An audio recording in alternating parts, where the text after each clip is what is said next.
Hi friends, कैसे हैं? Hope करता हूँ आप सब लोग बहुत अच्छे होंगे। तो चलिए हम लोग अपने सॉल्यूशन लेसन को आगे कंटिन्यू करते हैं और मूव करते हैं लेक्चर सीरीज 6। लेक्चर सीरीज 6 में क्या है? इसमें हम लोग पढ़ेंगे basically deviation from ideal behaviours. Deviation from ideal behaviours.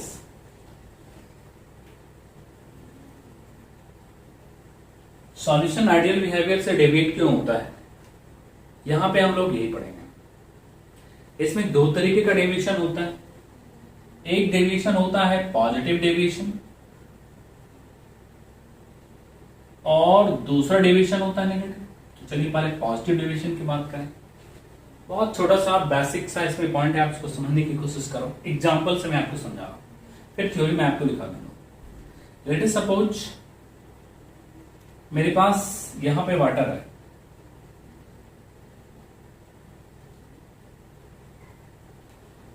और यहां पे हमने इथेनॉल ले रखा है।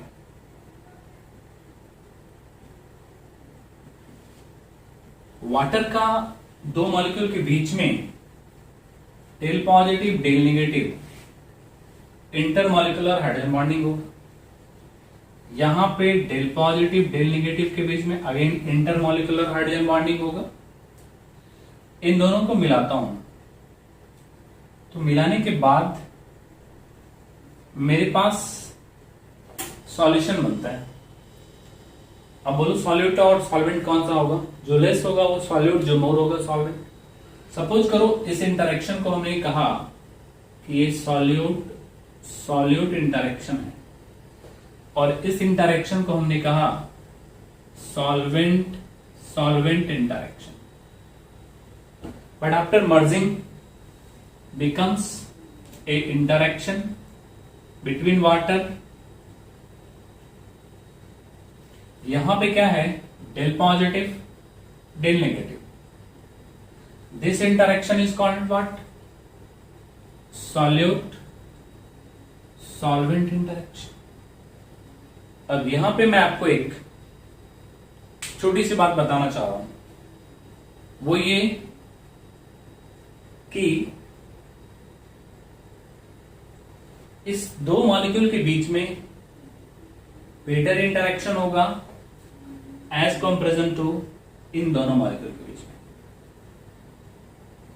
यहां जो इंटरेक्शन होगा दो डिसिमिलर मॉलिक्यूल के बीच में, ये वीकर इंटरेक्शन होगा।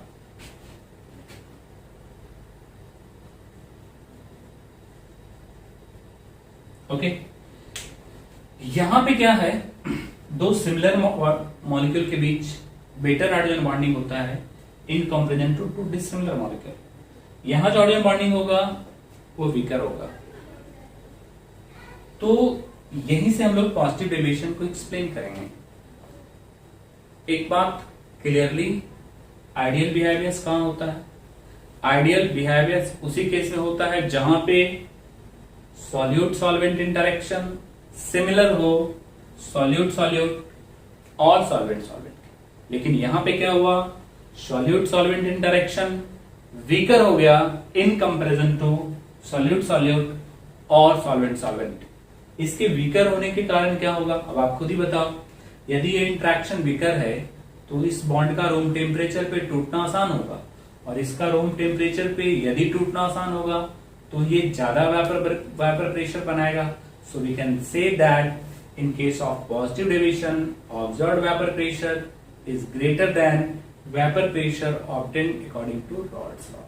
Raoult's law से जो vapor pressure आना चाहिए था उस vapor pressure से यहां जो vapor pressure आएगा वो ज्यादा होगा। So this is called non-ideal solution and it deviates from the ideal behavior। Ideal solution once again उसी केस में बनेगा जहां पे solute solvent का strength similar हो, solute solute या सॉल्वेंट सॉल्वेंट। लेकिन यहां पे क्या हुआ? यहां पे सॉल्यूट सॉल्वेंट का इंटरेक्शन वीकर हो गया। अब ये इंटरेक्शन वीकर हो गया इन दोनों के कंपैरिजन में, तो इसकी वोलेटिलिटी बढ़ जाएगी और इसकी वोलेटिलिटी बढ़ जाएगी तो यहां पे ज्यादा वेपर प्रेशर बनेगा। So we can say that observed vapour pressure is more than the vapour pressure obtained according to Raoult's law. ऐसा होता है पॉजिटिव डेविएशन में। तो पॉजिटिव डेविएशन में एग्जाम्पल आपको समझ आ गया होगा कि पॉजिटिव डेविएशन कब होगा। पॉजिटिव डेविएशन उसी केस में होगा जब सॉल्यूट सॉल्वेंट इंटरेक्शन वीकर हो, इसके कंपैरिजन में सॉल्यूट सॉल्यूट और सॉल्वेंट सॉल्वेंट के कंपैरिजन में। तो चलिए हम लोग यहां पे एक काम करते हैं, थोड़ा इसको मिटा देता हूं फिर आगे की बात।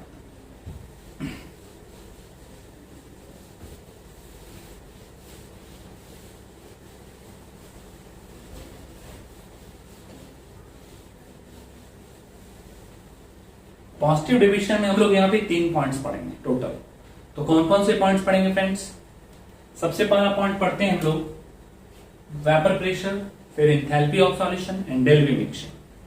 तो चलिए पहले वेपर प्रेशर। तो वेपर प्रेशर से रिलेटेड हम लोग पहला पॉइंट लिखेंगे, वो लिखेंगे ये observed vapour pressure. Observed vapour pressure is greater than vapor pressure obtained is greater than vapor pressure obtained according to Raoult's law. Observed vapor pressure is greater than vapor pressure obtained according to rods law से जो आना चाहिए उससे observed vapour pressure ज्यादा होगा। मतलब हम यहाँ पे ये लिखें कि P observed is greater than P obtained according to what's vapor pressure obtained according to what Raoult's law. Vapor pressure obtained according to Raoult's law. Okay, यदि रॉल्स लॉ से हम लोग वेपर प्रेशर H2O का निकालेंगे तो ये होगा mole fraction of H2O into आपको याद होगा P नॉट H2O। ऐसा हम लोग रॉल्स लॉ में ऑलरेडी पढ़ चुके हैं, लेक्चर 4 या 3 में हमने रॉल्स लॉ का बात किया था। और यदि इथेनॉल का लिखेंगे तो ये होगा mole fraction of, because both the components are volatile, into P naught of C2H5OH। तो ये रॉल्स लॉ का वेपर प्रेशर है। मतलब P ऑब्जर्व्ड ग्रेटर होगा, यहां जो वेपर प्रेशर मुझे रॉल्स लॉ से मिलेगा PH2O plus PC2H5OH obtained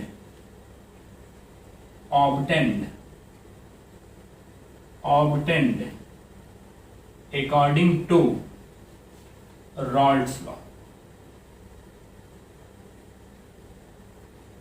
okay, यहां पे जो ऑब्जर्व्ड वेपर प्रेशर होगा वो इन दोनों के सम से क्या होगा, ज्यादा होगा, obtained according to Raoult's law। तो चलिए ग्राफ हम लोग यहां पे प्लॉट करके देखते हैं कि यहां पे ग्राफ कैसा बनेगा। ओके, तो एक ग्राफ प्लॉट करते हैं।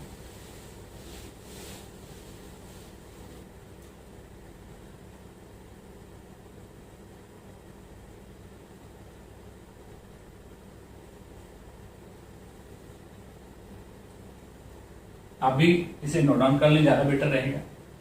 सपोज करो यहां पे हमने वाटर का मोल फ्रैक्शन लिया 0, तो इसका मोल फ्रैक्शन यहां पे बढ़ेगा और बढ़ते बढ़ते वाटर का मोल फ्रैक्शन यहां पे कितना हो जाएगा, 1 हो जाएगा।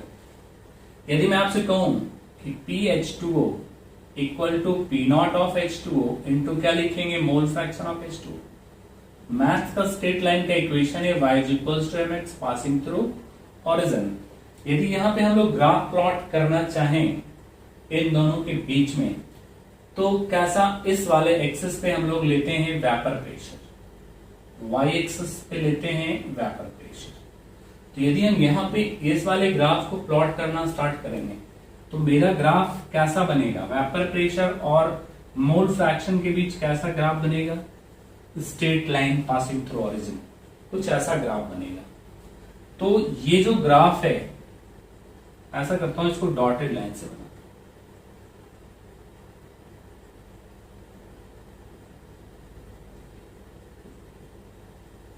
ओके। ये ग्राफ हम लोग का ऐसा बनता, लेकिन ऐसा ग्राफ आप तभी बनाओगे जब ये रॉल्स लॉ को फॉलो करेगा, ओके। ठीक वैसे ही यदि हम लोग यहां पे C2H5 के मोल फ्रैक्शन को 1 ले लें, तो यहां पे C2H5 का मोल फ्रैक्शन कितना होगा दोस्तों? 0 होगा। और यदि यहां पे हम लोग ठीक यही इक्वेशन लिखें रॉल्स लॉ का, तो ये बनेगा P0 C2H5OH into mole fraction of C2H5OH। तो y इक्वल टू अगेन क्या लिखेंगे बोलो? mx स्ट्रेट लाइन वाट पासिंग थ्रू ओरिजिन। तो यहां पे ये जो ग्राफ बनेगा वो भी कुछ ऐसा ही बनेगा, ओके। अब आप खुद ही देख लो, ये दोनों ग्राफ मिलता कब? जब रॉल्स लॉ को फॉलो करता, और इसे मैं मिलाता तो अच्छा, ये टर्म यहां पे क्या होता? ये होता P0 ऑफ H2, बिकॉज सिर्फ इसका मोल फ्रैक्शन है, तो इसी के कारण प्योर वेपर प्रेशर होगा। यहां पे क्या होता? P0 ऑफ C2H5OH होता इस पॉइंट पे। ये ग्राफ होता, लेकिन क्या अभी हम लोगों ने क्या पढ़ा? हम लोगों ने पढ़ा कि observed vapour pressure is greater than vapour pressure obtained according to Raoult's law. मतलब इससे हर जगह ज्यादा वैल्यू मिला, इससे भी हर जगह ज्यादा वैल्यू मिला। तो जब इससे ज्यादा वैल्यू मिला तो पक्का हर जगह ये ग्राफ इससे एलिवेटेड होगा, और ये स्ट्रेट लाइन तो नहीं होगा, और हर जगह बढ़ा हुआ होगा। मतलब यहां पे पॉजिटिव डेविएशन के केस में ये जो ग्राफ होता है, this is the graph of water and this is the graph of C2H5OH and this is the graph of solution. ये किसका ग्राफ हुआ? सॉरी, डॉटेड लाइन बताता है रॉल्स लॉ के ग्राफ को, और ये जो लाइन बताता है, जो कर्व हमने बनाया, वो एक्चुअल ग्राफ बताता है। Dotted line represent the graph of Raoult's law, follow करता तो ऐसा ग्राफ बनता, बट हुआ क्या? Observed vapour pressure is greater than vapour pressure obtained according to Raoult's law. ऐसा क्यों हुआ? ऐसा इसलिए हुआ क्योंकि सॉल्यूट सॉल्वेंट इंटरेक्शन वीकर हो गया as comparison to solute solute और सॉल्वेंट सॉल्वेंट। यदि इंटरेक्शन वीकर हुआ तो रूम टेम्परेचर पे बॉन्ड का टूटना आसान हो गया। यदि रूम टेम्परेचर पे बॉन्ड का टूटना आसान हो गया तो वेपर ज्यादा बना, वेपर ज्यादा बना तो वेपर प्रेशर भी ज्यादा बना। So this is called positive deviation. ये हम लोगों का हुआ दोस्तों पॉजिटिव डेविएशन। होप करता हूं ये ग्राफ आप सभी लोग प्लॉट भी कर लिए होंगे और समझ भी गए होंगे। तो चलिए थोड़ी सी बातों को और आगे बढ़ाता हूं। अब यहां पे क्या है, बेसिकली एक टर्म हमने वेपर प्रेशर पढ़ा, दूसरा टर्म यहां पे हम लोग पढ़ेंगे enthalpy of solution. Enthalpy of solution में हमने लेक्चर 2 में डिस्कस किया था, एंथैल्पी या 1 में 2 में डिस्कस किया था मोस्ट ऑल। तो उसमें मैं आपको एंथैल्पी ऑफ सॉल्यूशन क्या है ये सब डिटेल्स में बताया था। एंथैल्पी ऑफ सॉल्यूशन ऐसी कंडीशन में ग्रेटर देन 0 होता है, पॉजिटिव होता है। Why enthalpy of solution becomes positive, उसको मैं थोड़ा समझा देता हूं। 1 सेकेंड। यहां पे दोस्तों वाटर था और यहां भी वाटर था। यहां पे C2H5OH है और C2H5OH। इन दोनों को जब मिलाएंगे तो क्या होगा? ये बनेगा OH, फिर क्या बनेगा? C2H5OH। आप खुद देखो, यहां डेल प्लस, यहां del minus, intermolecular, del plus, del minus, intermolecular, del plus, del minus, intermolecular. अब मैं आपको एक बात बताने जा रहा हूं, एंथैल्पी ऑफ सॉल्यूशन क्या है? This interaction is called solute solute interaction and this one is called solvent interaction, and this one is called solute-solvent interaction. Okay.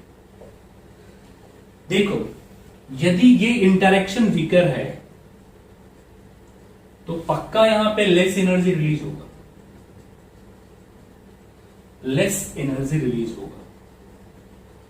और यही रिलीज एनर्जी इन दोनों इंटरेक्शन को ब्रेक करने में जाता है. वंस अगेन, ये इंटरेक्शन वीकर होता है. जस्ट हमने डिस्कस किया कि दो सिमिलर मॉलिक्यूल के बीच जो हाइड्रोजन बॉन्डिंग होगा, ये दो डिसिमिलर मॉलिक्यूल में वीकर हाइड्रोजन बॉन्डिंग. तो यदि हाइड्रोजन बॉन्डिंग यहां वीकर है तो एनर्जी रिलीज क्या होगा? Energy released during solute solvent interaction is less as compare to energy required to break solute solute और सॉल्वेंट सॉल्वेंट इंटरेक्शन. इसको अलग करने के लिए जितनी एनर्जी चाहिए उससे यहां पे कम एनर्जी रिलीज होगा. सो एंथैल्पी ऑफ सॉल्यूशन पॉजिटिव. एक काम करते हैं दोस्तों, इसको थोड़ा सा लैंग्वेज में लिख लेते हैं. एंथैल्पी ऑफ सॉल्यूशन पॉजिटिव क्यों हुआ? Once again, energy released during solute solvent interaction is less as compare to energy required to break solute solvent in solvents. इसको अलग करने के लिए जितनी एनर्जी चाहिए उससे यहां पे कम एनर्जी रिलीज हुआ. क्यों? क्योंकि इंटरेक्शन कैसा है?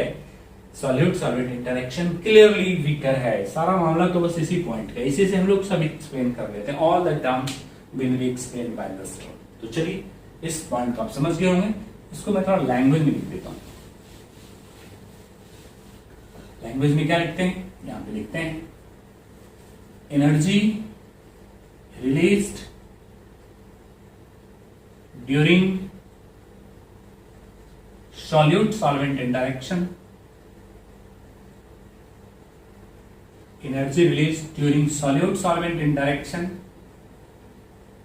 is less as compared to energy required to break solute or solvent interaction.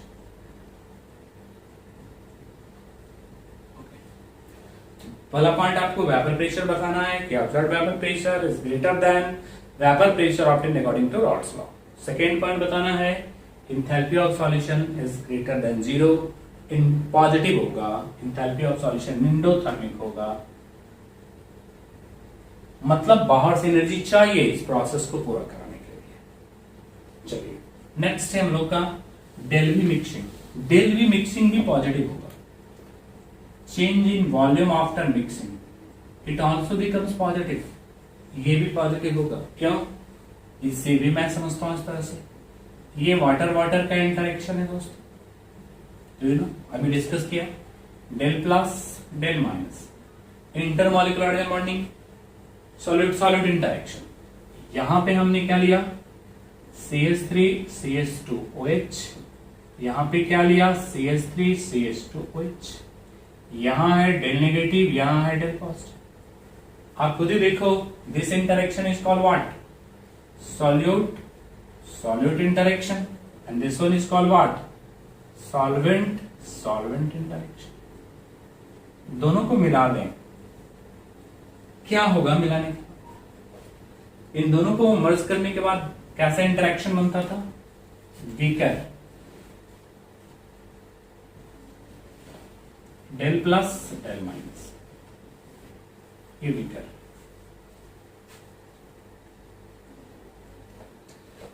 इसे हमने 1 लीटर लिया और इसको भी हमने 1 लीटर लिया. आप खुद ही सोचो, क्या ये 2 लीटर बनेगा? 2 लीटर से ज्यादा बनेगा. उसका सिंपल कारण है, इन दोनों का स्पेस और वीकर इंटरेक्शन होने के कारण यहां जो स्पेस होगा वो ज्यादा होगा. वीकर इंटरेक्शन की वजह से, पुअर इंटरेक्शन की वजह से जो स्पेस होगा दो मॉलिक्यूल के बीच का स्पेस वो क्या होगा, मोर होगा। स्पेस ज्यादा, वॉल्यूम ज्यादा, वॉल्यूम ज्यादा, चेंज इन वॉल्यूम क्या हो जाएगा, positive. Del V equal to क्या लिखते हैं दोस्तों, V final minus V initial. यदि वी फाइनल ग्रेटर है so this term becomes what, positive. ये टर्म हम लोग का क्या हो जाएगा, पॉजिटिव। समझ गए? तो कुछ नहीं है पॉजिटिव डेविएशन को एक्सप्लेन करना, कुछ नहीं है। आप कहां से शुरू करना, आप यहीं से कैच करना। मैं आपको तीनों पॉइंट एक एक मिनट में रिवीजन कराता हूं। वीकर इंटरेक्शन, बॉन्ड का टूटना आसान, बॉन्ड का टूटना आसान, ज्यादा वेपर प्रेशर, ज्यादा वेपर बनाएगा, वेपर ज्यादा बनाएगा, ऑब्जर्व्ड वेपर प्रेशर ज्यादा हो गया, जो ग्राफ आप एलिवेटेड देखे। एंथैल्पी ऑफ सॉल्यूशन में again interaction weaker, less energy release होगा, इन दोनों को ब्रेक करने की तुलना में पॉजिटिव हो गया। डेल वी मिक्सिंग पॉजिटिव, क्योंकि दोनों के बीच का स्पेस बढ़ गया। क्यों? क्योंकि इंटरेक्शन क्या है, वीकर। हर वो पॉजिटिव डेविएशन में enthalpy of solution positive, del V mixing positive, और observed vapour pressure greater than vapour pressure obtained according to the Raoult's law. उम्मीद करते हैं ये आपको पक्का क्लियर हुआ होगा, क्योंकि इसका मेन जो पॉइंट थे वो यही है दोस्तों। इसको आप कैच कर लो। वीकर इंटरेक्शन, तीनों को खुद अपने माइंड से आप एक्सप्लेन करो। चलिए, ये हम लोग का था पहला deviation. Now we are moving towards second deviation, that is called negative deviation. Negative deviation,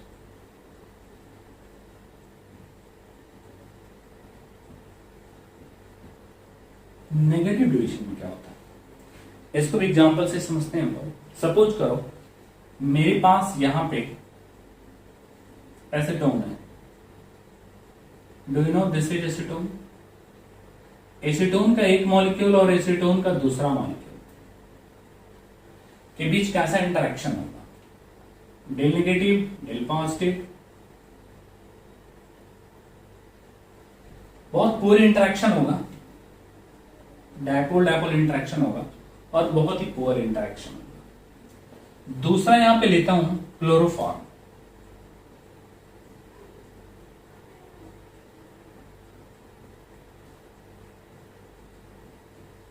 okay, तो यहां भी क्या होगा, यहां भी आप बहुत ध्यान से देखो, ये तीनों इंटरेक्ट करेगा तो यहां पे डेल नेगेटिव, और यदि यहां पे डेल नेगेटिव होगा और इसमें भी ये इंटरेक्ट करेगा तो यहां पे डेल नेगेटिव होगा, तो यहां पे डेल पॉजिटिव होगा, यहां पे डेल पॉजिटिव होगा। हम ये नहीं कह रहे कि क्लोरीन हाइड्रोजन बॉन्डिंग करता है, बट यहां पे डायपोल डायपोल इंटरेक्शन, और वो भी बहुत ही पुअर इंटरेक्शन। सपोज करो ये मेरा सॉल्यूट है, so this is called solute solute interaction, और इसे क्या कहेंगे दोस्तों, सॉल्वेंट सॉल्वेंट इंटरेक्शन। मिला दो दोनों को। मिलाने के बाद क्या होने जा रहा है, मिलाने के बाद एक नया इंटरेक्शन डेवलप होने जा रहा है। किसके किसके बीच, एसीटोन का पार्टिकल और क्लोरोफॉर्म के पार्टिकल के बीच। आप ध्यान से देखो, यहां डेल नेगेटिव, यहां डेल पॉजिटिव। क्या हुआ, इस डायपोल डायपोल इंटरेक्शन से स्ट्रॉन्गर इंटरेक्शन डेवलप हुआ। कौन सा interaction, H bonding, hydrogen bonding. मैं आपको बताना चाह रहा हूं कि ये इंटरेक्शन इस बार अ स्ट्रॉन्ग इंटरेक्शन होता है, and this is called solute solvent interaction. दोस्तों, यदि ये इंटरेक्शन स्ट्रॉन्गर हुआ, फिर से सारी बात वैसे एक्सप्लेन कर लेंगे। कैसे, इसका स्ट्रॉन्ग होना, इस बॉन्ड का कम टूटना, इस बॉन्ड का कम टूटना, कम वेपर बनना, कम वेपर बनना, कम वेपर प्रेशर होना।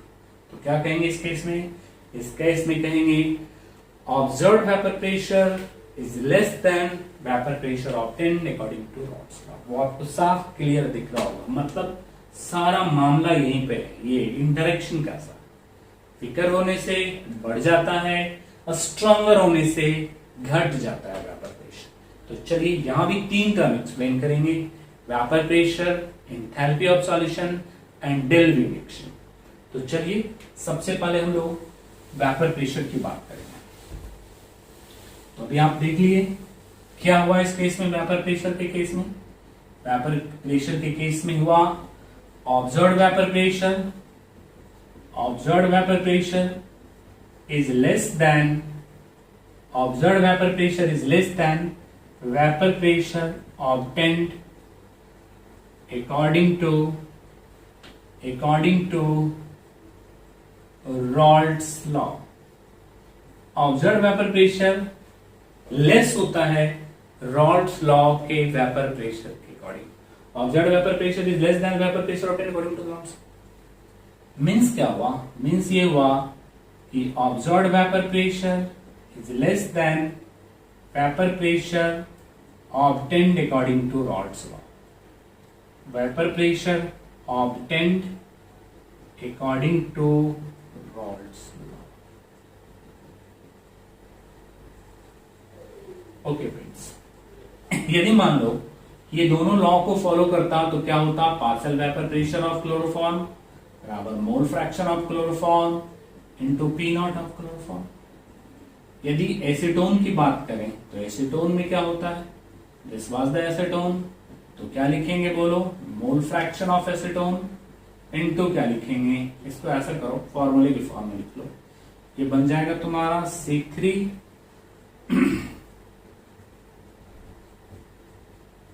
C3H6O. तो ये भी क्या बनेगा? C3H6O इंटू क्या लिखेंगे? P naught of C3H6O. Okay, चलिए ये बात हम लोग अच्छे से समझ गए. ये कब होता है? जब ये रॉल्ट्स लॉ को फॉलो करता है. लेकिन क्या ये रॉल्ट्स लॉ को फॉलो कर रहा है? नहीं कर रहा है. क्यों? क्योंकि इंटरेक्शन कैसा हो गया था? स्ट्रॉन्गर. तो जरा इसका ग्राफ प्लॉट करके हम लोग देखें कि इस केस में ग्राफ कैसा बनता है.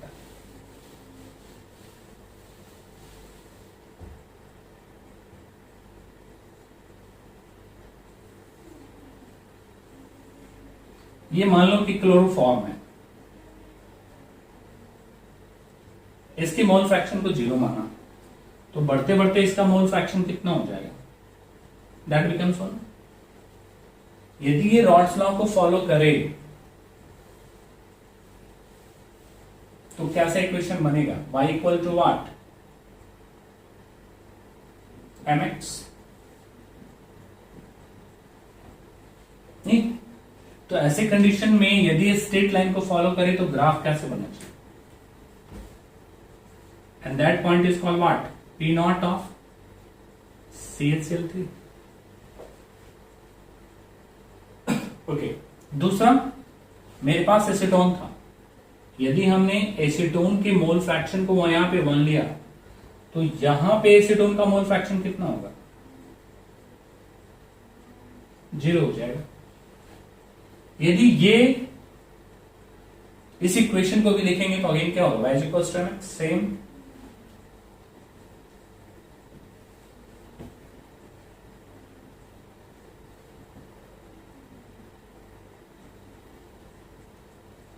ओके दोस्तों, देखो तो अगेन ये ग्राफ कैसे बनना चाहिए? ऐसे बनना चाहिए. बट ये तो तब होगा ना जब रॉल्ट्स लॉ को फॉलो करेगा. This becomes what? P naught of C3H6O. इसको मिलाता हूं,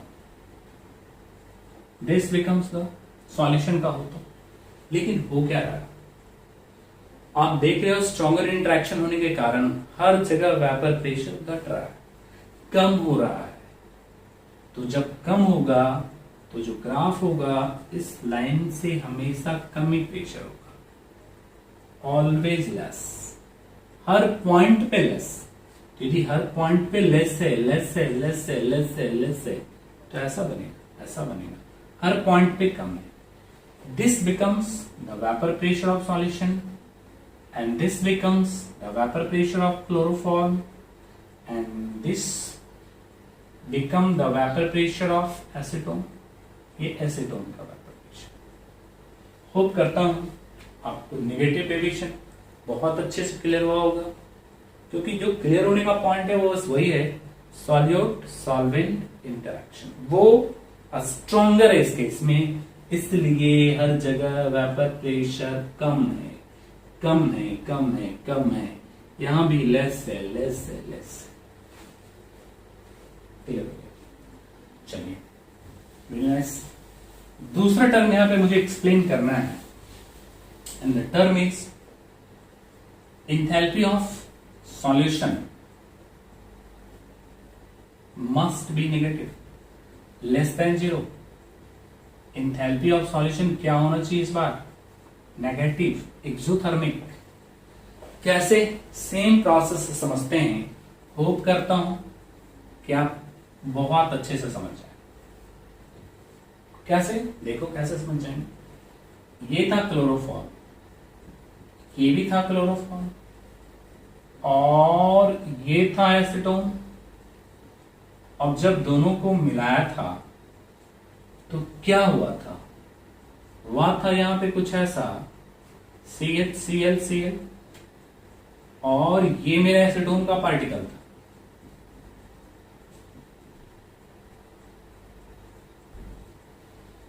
तो दोस्तों यहां डेल पॉजिटिव डेल नेगेटिव के बीच एक स्ट्रॉन्ग इंटरेक्शन था।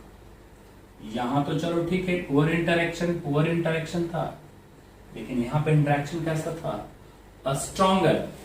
यदि इंटरेक्शन स्ट्रॉन्गर तो मोर एनर्जी रिलीज होगा, और जब यहां पे मोर एनर्जी रिलीज होगा तो यही रिलीज एनर्जी इन दोनों इंटरेक्शन को ब्रेक करने में जाता है। क्या कहेंगे हम? कहेंगे energy release during solute solvent interaction is more as compared to energy required to break solute और solvent interaction। इसको एग्जांपल से समझिए। मान लो यहां पे हमने एक वैल्यू ले रखा है, मान लो यहां पे 100 किलो जूल एनर्जी रिलीज हो रहा है सपोज, और यहां पे ब्रेक करने के लिए मुझे 30 किलो जूल चाहिए, और यहां भी ब्रेक करने के लिए मुझे 20 किलो जूल चाहिए, मान लिया हूं। तो आप खुद समझ लो, यदि यहां पे 100 किलो जूल एनर्जी रिलीज हो रहा, रिक्वायरमेंट कितने का? 50 का, तो 50 ब्रेक करने में जाएगा, और ऐसा ऐसा दो मॉलिक्यूल बना तो 200 किलो जूल एनर्जी रिलीज हुआ, और ब्रेक करने के लिए गया कितना? 50। तो अभी भी मेरे पास 150 kilo joule extra energy release हो रहा है। ऐसा ऐसा दो मॉलिक्यूल बनेगा। समझ गए? क्या करा? ये इंट्रैक्शन स्ट्रॉन्गर, ज्यादा एनर्जी रिलीज होगा, और यही एनर्जी तो इसको ब्रेक करने में जा रहा है। ब्रेक करने में लग रहा है कम, रिलीज हो रहा है ज्यादा, तो एंथैल्पी ऑफ सॉल्यूशन क्या होगा? Negative, and that becomes exothermic. ये क्या होगा दोस्तों? एक्सोथर्मिक। इंटरेक्शन कैसा? स्ट्रॉन्गर, एनर्जी रिलीज कैसा? मोर, यही एनर्जी तो इसको ब्रेक करने में जा रहा है, और आप खुद समझ रहे हो कि यहाँ रिक्वायरमेंट क्या है? कम की, रिलीज क्या हो रहा है? ज्यादा। So enthalpy of solution negative, and that is called exothermic. तो चलिए समझ गए होंगे।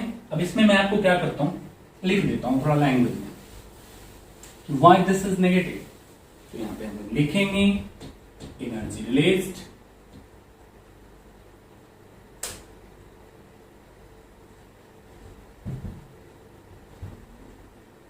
Energy released during solute solvent interaction, energy released during solute solvent interaction is less as compared to energy required to break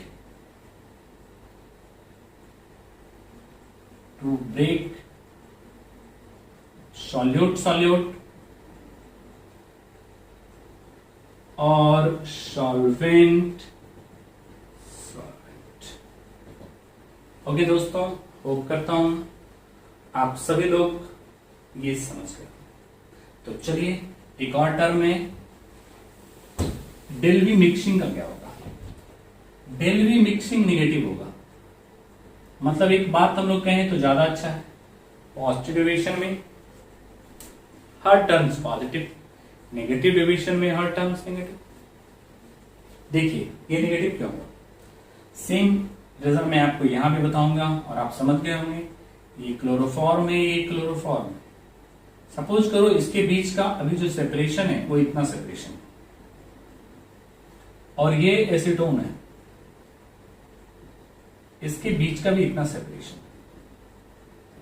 अब ये मिला और मिलने के बाद अभी जस्ट हम लोगों ने पढ़ा कि यहां जो इंटरेक्शन होता है वो स्ट्रॉन्गर होता है। तो जब स्ट्रॉन्गर इंटरेक्शन होगा तो ये जो स्पेस है, ये जो डिस्टेंस है, वो क्या होगा, घट जाएगा। और जब डिस्टेंस स्ट्रॉन्ग इंटरेक्शन के कारण, ड्यू टू, सब तो इसी के कारण हो रहा है, यहां पे स्ट्रॉन्ग इंटरेक्शन और वहां पे weaker interaction, due to strong interaction, stronger interaction होने के कारण स्पेस कम तो वॉल्यूम भी कम होगा। और जब वॉल्यूम मेरा कम होगा तो ऐसे कंडीशन में जो मेरा डेल वी होता है, ये होता है V final minus V initial. V final यदि लेस से वी इनिशियल से, तो ओवरऑल ये टर्म क्या होगा, नेगेटिव होगा। समझ गए होंगे? 1 लीटर 1 लीटर, तो ये 2 लीटर नहीं होगा, 2 लीटर से कम होगा। क्यों? क्योंकि जो यहाँ डिस्टेंस था, जो यहाँ डिस्टेंस था, उससे डिस्टेंस क्या हो गया, कम हो गया। कम होने का रीजन क्या है? कम होने का रीजन है आपस के बीच का स्पेस। ओके, होप करता हूं आपको नेगेटिव डेविएशन भी समझ आ गया।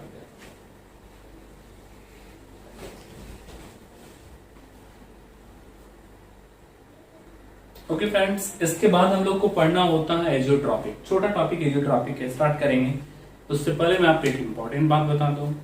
मैं आपको एक असाइनमेंट्स दिया हूं व्हाट्सएप पे, और मैं आपको अभी भी बता रहा हूं कि यदि अभी आपने होमवर्क नहीं किया तो मे बी स्कूल ओपन होने के बाद आपके पास समय कम हो, सिलेबस वहां पे आप इतना आराम से नहीं पढ़ सकते हैं, तो यही आपके पास टाइमिंग है जिसमें आप कुछ कर सकते हैं। तो इस गलती में आप नहीं रहो कि आपको बहुत समय मिलने जा रहा है, कहीं ना कहीं आपको टाइमिंग थोड़ी थोड़ी प्रॉब्लम्स आएगी। तो सबसे बेटर तरीका है, जिस तरीके से मैं गाइड कर रहा हूं आप गाइड होइए। सबसे पहले जो मैं आपको असाइनमेंट दिया हूं वो प्लीज कल तक सभी लोग बनाकर क्वेश्चंस व्हाट्सएप पे भेजें, आंसर भेजें, और जिनसे नहीं हुआ वो भी अपना अपना नंबर बताएं, सर मेरे से ये क्वेश्चन नहीं हुआ। जैसे कई बच्चों ने कुछ लिख के भेजा कि सर ये मेरा क्लियर है, मुझे बहुत अच्छा लगा क्योंकि वो अप्रोच कर रहा है, वो कोशिश कर रहा है, वो अपना डायरेक्शन सही रखा है। और वो स्टूडेंट विनर होगा, अच्छा करेगा जो अपने अप्रोच को नहीं छोड़ेगा, मतलब अपना वो एफर्ट डाल रहा है। और अब आप एफर्ट नहीं डाल रहे हो, घर में चुपचाप सोए हो, मन किया तो वीडियो लिए, थोड़ा आगे बढ़ाए पीछे बढ़ाए, खत्म। ये आगे बढ़ाने पीछे बढ़ाने से कुछ नहीं होगा, आपको कहीं ना कहीं पूरा केयरफुल होकर वीडियो वॉच करना होगा, और जो असाइनमेंट्स पुट कर रहा हूँ उससे भी बनाना होगा। तो हम यही देखना चाह रहे हैं कल वाले क्लास में मुझसे कौन कौन से क्वेश्चन पूछता है, क्योंकि मेरे लिए तो वही अच्छा है, क्योंकि वही कल लोग अच्छा करेंगे। और मेरा एक ही प्रयास है कि आप लोग बहुत बढ़िया करें, and best of luck. Next video में हम लोग मिलते हैं with the solution of assignment, and then will be continue azeotropic and colligative property. Colligative property के बाद सॉल्यूशन लगभग लास्ट ही हो जाता है, तो खैर अभी थोड़ा टाइम है, लेकिन जिस सीक्वेंस में गाइड करें आप गाइड होइए, क्योंकि क्लासेस खुलने के बाद यदि आप कुछ पढ़े रहेंगे, इस तरह से बनाए रहेंगे, तो आप आगे रहेंगे, अदरवाइज आप बहुत पीछे हो जाएंगे। Okay, thanks.